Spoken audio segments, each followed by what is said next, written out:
ঈশপের গল্প। পক্ষী ও শাকুনিক। এক শাকুনিক ফাঁদ পাতিয়া এক পক্ষী ধরিয়াছিল।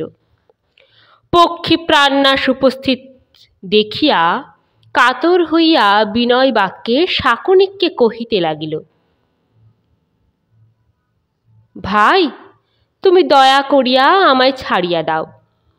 আমি তোমার নিকট অঙ্গীকার করিতেছি, আমায় ছাড়িয়া দিলে আমি অন্য অন্য পক্ষীদিগকে ভুলাইয়া আনিয়া তোমার ফাঁদে ফেলিয়া দিব।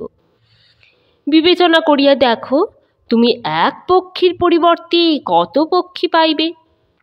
শাকুনিক কহিল, না, আমি তোমায় ছাড়িয়া দিব না। যে আপন মঙ্গলের নিমিত্ত স্বজাতীয় ও আত্মীয়দিগের সর্বনাশ করিতে পারে, তাহার মৃত্যু হইলে পৃথিবীর মঙ্গল। নীতি কথা, পরের ভালো চাহিলে নিজেরও ভালো হয়।